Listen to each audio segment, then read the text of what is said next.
सुहाना लगता है, दुल्हन का तो दिल दीवाना लगता है। अब हम करेंगे बात इवेंट मैनेजमेंट की, क्योंकि खर्चा जेब से ऐसे निकलता है।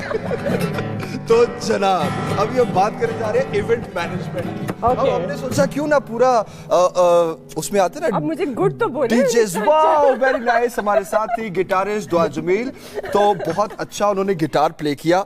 लेकिन बेसिकली इवेंट मैनेजमेंट पे आज हमने बात करनी है। वो बेचारे बहुत से लोग जो साल हर साल पैसे इकट्ठे करते रहते हैं, पल भर में किधर जाते हैं पता नहीं चलता। मेकअप, कपड़े, खाना, इवेंट का इंटीरियर डिजाइन, पता नहीं कहाँ पैसे लगाते हैं। और फिर कोरियोग्राफर, डांस वाला आ रहा है, थीम सिलेक्ट हो रहे हैं। बिल्कुल, कैसे मैनेज होता है भाई? और ये जो इवेंट होता है, कोई एक इवेंट भी नहीं होता, यानी बारात का इवेंट नहीं होता। बहुत से इवेंट्स होते हैं। ब्राइडल शावर, हाँ ब्राइडल शावर शुरू करते हैं। यस, ब्राइडल शावर हो गया, कहीं कहीं फिर उपटन भी होता है, मेहंदी होती है, बारात, वलीमा, फिर उसके बाद और बड़ी गेट टुगेदर। और अच्छा, फिर इसमें भी गैप होता है, कुछ गेट टुगेदर हो रही होती है, फ्रेंड्स की पार्टी हो रही होती है। तो ये बहुत सारे इवेंट्स में बहुत सारे पैसे चाहिए होते हैं। और अगर दूल्हा दुल्हन की बात करें तो उनकी ड्रेस, लाखों में ड्रेस तैयार होता है, जो कि आजकल की हम बात करें। और उसके बाद और एक ही दफा पहनने के बाद वो बंद होकर अलमारियों के कोनों खुदरों में चला जाता है। ऐसे ही है। और वो जिंदगी में कभी दोबारा काम नहीं आता। और सबसे बड़ी बात, ऐसा क्यों होता है? सबसे दूल्हे का जो मेकअप होता है वो होता है कोई लाख के करीब। और उसके बाद दूल्हा बेचारा थक जाता है, तो वो मुंह धो दूल्हे का मेकअप क्या होता है? क्योंकि वो काम भी साथ कर रहे होते हैं। क्या होता है? 1 लाख का मेकअप होता है दूल्हे का। और दुल्हन का? दुल्हन का मेकअप सिर्फ 20,000 का होता है। तो इतना बड़ा झूठ। 2-2, 2.5 लाख रुपए के मेकअप होते हैं। आज हम मुश्किल हल कर रहे हैं।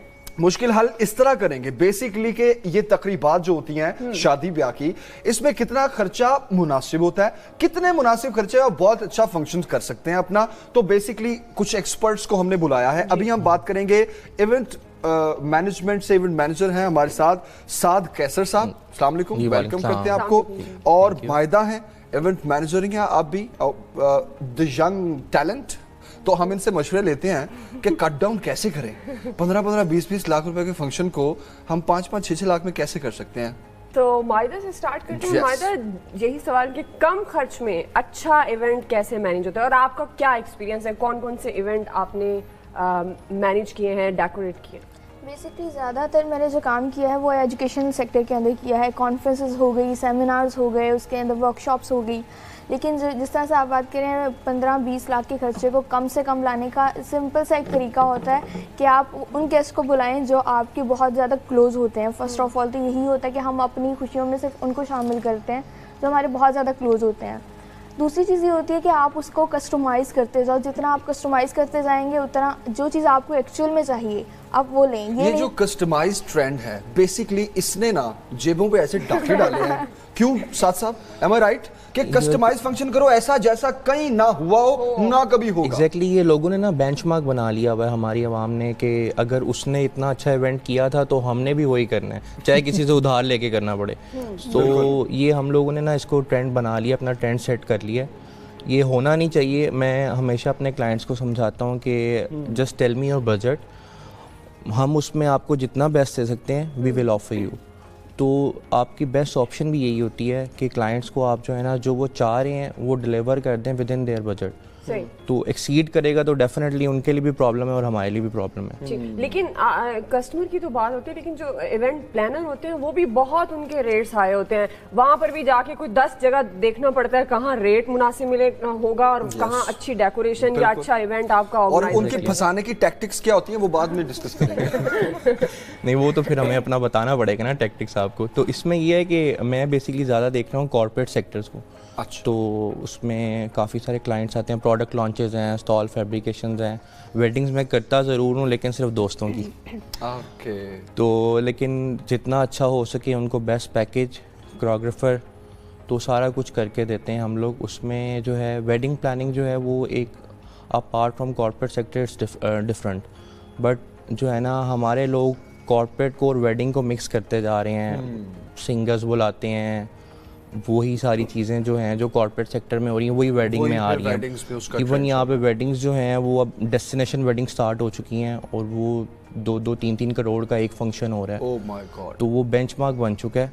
तो उसको जो है ना, हमारा ये है कि मिडिल तबका जो है उसको अडॉप्ट करके वो फिर अपना दिमाग ख़राब कर लेता है और फिर बेचारे बाद में फंस जाते एग्जैक्टली हैं। ऐसे ही Exactly, फंस फिर जाते हैं। उधार भी पकड़ लेते हैं और सारा। मायदा, आप जो है वेडिंग एक्सपीरियंस कितना? हाँ, थोड़ा सा है, लेकिन मैंने बहुत वही बात है, फ्रेंड्स की ही करवाई है ज़्यादा, फ्रेंड्स या फैमिली। ओके, साथ जो हैं वो कॉर्पोरेट ज़्यादा क्लाइंट्स आपके, और आपके? मेरे एजुकेशनल सेक्टर के ज़्यादा हैं, यूनिवर्सिटीज़ हैं और इस तरह से ज़्यादा काम वर्किंग। तो आपने जो कोर्स में पढ़ा उसमें आपको बताया गया कि आपने किस तरह से क्लाइंट को सेटिस्फाई करना है कि कम खर्च बाला नशी वाली बात। हाँ। क्या आपने एक अच्छा इवेंट भी करना है और खर्चा भी उनका कम हो? उनको इस तरह से बताया जाता है, जो वो डिमांड्स कर रहे होते हैं उनको उसका अल्टरनेट, अगर हमें पता लग जाता है कस्टमर को देख के कि उनका इतना बजट नहीं है, वो बस लोगों को देख के, उसकी चीज़ों को देख के वो कह रहे हैं हमारे पास भी ऐसा ही होना चाहिए। लेकिन हम कम खर्च के अंदर ना उसको इस तरह से प्लान करते हैं कि वो हम उसको सेटिस्फाई करते हैं कि नहीं, अगर ये चीज़ करें ना तो ये ज़्यादा अच्छी लगेगी, वहाँ से पिक्चर्स के अंदर ज़्यादा अच्छी आएगी। तो वो फिर इस तरह से होता है ताकि वो जो कस्टमर होता है हमारा वो सेटिस्फाई हो जाता है। तो वो जो आपने एक वो उसको क्या कहते हैं, कार्ड, रेट कार्ड समथिंग होता है जिस पर लिखा होता है कि पहला पैकेज इतने का है, दूसरा पैकेजेस, यस। तो वो क्या होता है? इसका मतलब वो तो बाउंड कर रहा होता है कस्टमर को, नहीं कि आप या ये ले सकते हैं या ये ले सकते हैं या ये ले सकते हैं। उसमें पता है कि अब कस्टमर भी तेज़ हो चुके हैं। यानी मैं अगर कॉर्पोरेट सेक्टर की बात करूँ ना, तो दे टुक 5 कंपनीज और दे टुक प्रपोजल फ्रॉम द 5 कंपनीज और out of 5 companies they select 1। तो बजट, अक्सर कंपनीज ऐसे होते हैं अपने बजट जो है हमें ईमेल में एलोकेट कर देते हैं, लेट्स से इट्स 2 मिलियन। तो 2 मिलियन में जिसका बेस्ट प्रपोजल होगा उसको जो है ना वो हमारा जो है कंपनी का इवेंट मिल जाएगा। हमारे साथ एक कॉलर हैं कराची से, आदिल, उनसे बात करते हैं। आदिल, अस्सलाम वालेकुम, क्या कहना चाहेंगे? वालेकुम अस्सलाम। मैं पूछना चाहता हूँ इवेंट मैनेजमेंट के मुतालिक। अव्वल तो ये सब्जेक्ट क्या आप यूनिवर्सिटीज में पढ़ाया जाता है? दूसरा, इवेंट मैनेजमेंट, शादी की जो तकरीबात पे जो अखराजात उठते हैं, एक कम से कम कितने में हो जाता है इवेंट जिसमें तमाम अखराजात शामिल हों? तो इवेंट मैनेजमेंट के उसमें क्या क्या चीजें शामिल होती हैं वो हमें बताया जाए ताकि। आदिल, आपकी शादी होने वाली है? कोई जी ऐसा ही है। ओके, तो आप शादी हॉल्स या फिर आउटडोर केटरिंग वाले कोई कंसल्ट कर रहे होंगे, राइट? आउटडोर इंतजाम हो, सब कुछ आपको आउटडोर हो और इंडोर ना हो, तो आउटडोर के अखराजात क्या है, चीजें क्या है और कैसे चीजें मैनेज की जाती हैं? आदिल, बजट क्या है आपका?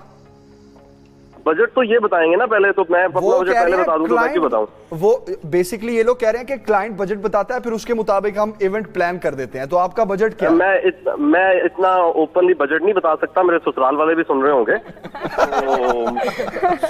ठीक है, तो ऐसा नहीं है, मैं बजट नहीं बताऊंगा। पहले मैं इनका नंबर मुझे दे दीजिएगा, मैं इनको कॉल कर लूंगा। Done done Adil, thank you for calling from Karachi. हाँ बिल्कुल। एक और कॉलर है हमारे साथ लाहौर से, वो है हमारे साथ लाहौर से कॉलर है काशिफ। काशिफ, अस्सलाम वालेकुम, क्या पूछना चाहेंगे? जी वालेकुम अस्सलाम, क्या हाल चाल है आपका? जी ठीक ठाक। काशिफ, क्या पूछना चाहेंगे? अच्छा, मैं ये पूछना चाह रहा था कि मतलब हमारे जो इवेंट्स हैं इनमें कौन कौन सी ऐसी फजूलियात हैं जिनके बगैर भी हम बहुत अच्छा इवेंट कर सकते हैं और जो बजट है वो भी कम किया जा सकता है, शादी के अलावा जो दूसरे इवेंट्स होते हैं उनमें भी? सही, ठीक है, very good question, to the point. Kashif, thank you for calling from Lahore, हम जरूर पूछते हैं। अब मायदा, आप बताएं। जो फजूल खर्चे होते हैं बेसिकली वहीं से स्टार्ट करते हैं, क्योंकि बहुत ज़्यादा मसला है ये। अब अगर आप मेहंदी का फंक्शन देखें, उसके अंदर आपको देखेंगे डांसिंग फ्लोर्स होते हैं, वहाँ पे अगर हम फ्लेक्स लगा दें, डांसिंग फ्लेक्स लगा दें, तो वो एक बहुत बड़ा बजट जो है आपका वो ख़त्म कर देता है।